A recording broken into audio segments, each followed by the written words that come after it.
ओम शांति। आज है 14 अगस्त 2024 की साकार मुरली। ओम शांति। दादा, मीठे बच्चे, तुम्हारा अनादि नाता है भाई भाई का। तुम साकार में भाई बहन हो, इसलिए तुम्हारी कोई क्रिमिनल दृष्टि नहीं जा सकती। प्रश्न है, विजयी अष्टरत्न कौन बनते हैं, उनकी वैल्यू क्या है?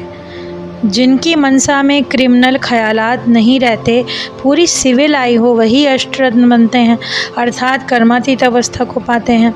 उनकी इतनी अधिक वैल्यू होती है, जो किसी पर ग्रहचारी बैठती है तो उसे अष्टरत्न की अंगूठी पहनाते हैं, समझते हैं ग्रहचारी उतर जाएगी।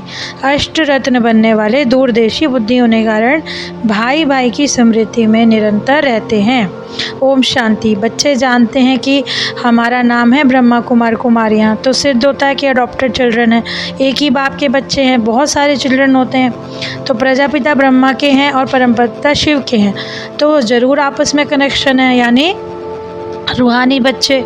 तो आपस में जैसे भाई भाई, प्रजापिता ब्रह्मा के साकार भाई बहन हो गए, तो भाई बहन की क्रिमिनल नाता नहीं होता, जिससे शुद्ध नाता रहे, क्रिमिनल दृष्टि ना हो, इसीलिए भाई बहन समझते हैं। जैसे महाराजा महारानी वहाँ सतयुग में होते हैं, तो अब तुम बच्चे जानते हो कि हम हैं पुरुषोत्तम युग पर, तो भाई बहन हो गए।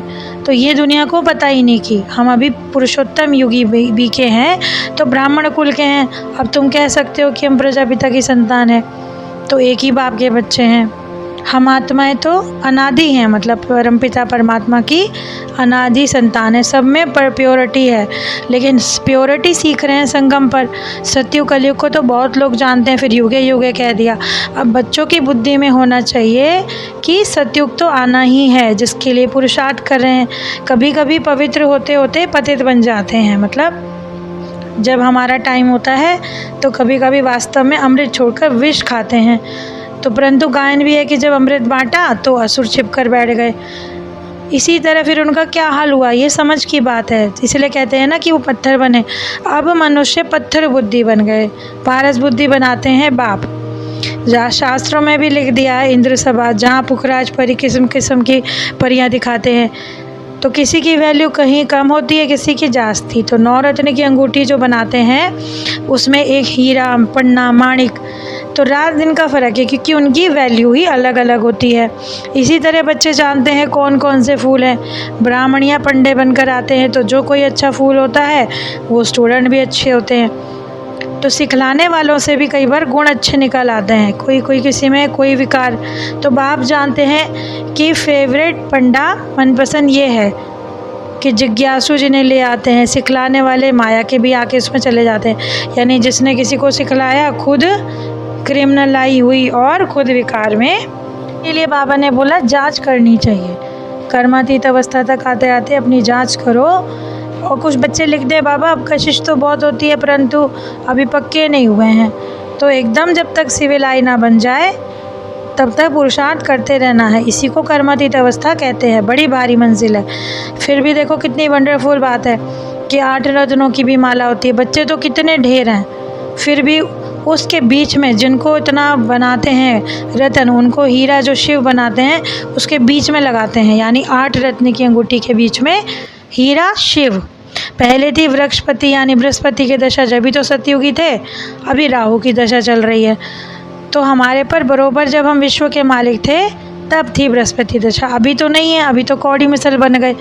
जब इम्तिहान में पास होंगे तो बाबा पूछते हैं कि क्यों पास नहीं होते हो? माया बड़ी प्रबल है, तूफान में ला देती है, एकदम से कांटा बना देती है। युद्ध के मैदान है ना, यहाँ पर विकार में गए यानी शूद्र बन गए। तो एक राजाई से निकलकर दूसरी राजाई में जैसे शरण ले ली। ऐसे तो बहुत ट्रेटर भी बन जाते हैं, एक उससे निकलकर दूसरी में चले गए, तो बाकी मनुष्य को शरण देते हैं। अभी तुम बच्चे आए हो बाप के पास, कहते हैं बाबा लाज रखो, द्रौपदी ने पुकारा था नग्न होने से बचाओ, तभी तो छोटे बच्चे को निर्विकारी कहा जाता है। भले स्त्री पुरुष सतयुग में साथ रहते हैं, परंतु निर्विकारी, इसलिए तो नर से नारायण है, क्योंकि वो निर्विकारी दुनिया है। राम नाम जपने का अर्थ है बाप को याद करना। सीता को छोड़ दिया बताते हैं, ये वैसे श्री कृष्ण का नाम लेते हैं तो राधे को छोड़ देते हैं। छोटेपन में राधे कृष्ण भाई बहन भी नहीं थे, वो अलग अलग राजाई के थे। अभी छोटे बच्चे को तो मालूम ही नहीं होता इसी तरह तुम विश्व के जो मालिक थे, अभी कुछ मेहनत तो करो। बाबा कहते हैं पुरुषार्थ खूब करना है, और जितना मेहनत करेंगे, पुरुषार्थ करेंगे, उतनी ऊंची मंजिल पाएंगी। जवानों को तो बहुत मेहनत करनी पड़ती है, बूढ़ों को कम। वानप्रस्थ अवस्था वाले को बहुत मेहनत कम करनी पड़ती है, और बच्चों को तो और ही कम, क्योंकि प्रॉपर्टी विश्व की बादशाही जो मिलती है, उसके लिए हम एक जन्म पवित्र रहें तो क्या हर्ज है। यदि बच्चे को छोटेपन से ज्ञान मिल जाए तो कितना उसका वो हो जाए उद्धार, सतयुग यानी शिवालय में चलने लायक हो जाए। इसी तरह नई दुनिया में जाने के लिए ऐसा बनना है। अच्छा, मीठे मीठे बाप दादा प्रति हम बच्चों का याद प्यार और गुड आफ्टरनून।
धारणा के लिए मुख्य सार है, बाबा का मनपसंद बनने के लिए गुणवान बनना है, अच्छे अच्छे गुण धारण कर कर फूल बनना है, अवगुण निकाल देने हैं, किसी को कांटा भी नहीं लगाना, फुल पास होने के लिए, स्कॉलरशिप लेने के लिए ऐसी अवस्था बनानी है जो कुछ भी याद ना आए, पूरे सिविल आई बनकर सदा बृहस्पति की दशा बनी रहे। आज का वरदान है, ब्राह्मण जीवन में सर्व खजानों को सफल करके सदा प्राप्ति संपन्न बनने वाले संतुष्ट मणि भव। ब्राह्मण जीवन का सबसे बड़ा खजाना है संतुष्ट रहना। तो कई सर्व प्राप्तियां हैं, संतुष्टता है, खुशियां हैं, तो सब कुछ है। संतुष्टता एक रत्न है, यानी सब प्राप्ति स्वरूप। वो गीत है, जो पाना था पा लिया। तो मिले हुए खजाने को यूज़ करना है, जितना सफल करेंगे उतना खजाने बढ़ेंगे। आज का स्लोगन है, होली हंस उन्हें कहा जाता जो सदा अच्छाई रूपी मोती चुगते हैं, अवगुण रूपी कंकड़ नहीं। बाबा ने कहा सदा अच्छी चीज़ें चुनो, बढ़िया चीज़ चुनो, क्योंकि आप हो हंस। तो आज की जीवन जीने की कला जो है मुरली अनुसार कि बाबा ने कहा क्रिमिनल दृष्टि नहीं रखनी। तुम्हारा नाता ही भाई भाई का है, भाई बहन की दृष्टि भी नहीं, भाई भाई का। क्योंकि परमपिता शिव से जो हमारा कनेक्शन है वो हमारे पिता हैं, और उनके बच्चे हो गए आपस में आत्मा आत्मा भाई भाई। तो हम संगम युगी ब्राह्मण हैं, उसी का प्योरिटी का जो सिंबल है वो है राखी, यानी रक्षाबंधन। तो बाबा ने ये भी क्लियर कर लिया, मैं युगे युगे नहीं आता हूँ, मैं फिर पुरुषोत्तम युग यानी जो संगम युग चल रहा है, तो ऐसे में अपने आप को विकारों से दूर रखना है। इसी तरह ब्राह्मणों की माला जो है आगे चलकर देवी देवताओं की माला बनती है, और अपने जीवन को खुशनुमा बनाने के लिए गुणवान बनना है, संतुष्ट रहना है। तो आज की इतनी सुंदर और ज्ञान से भरी मुरली के लिए बाबा का बहुत बहुत शुक्रिया। ओम शांति।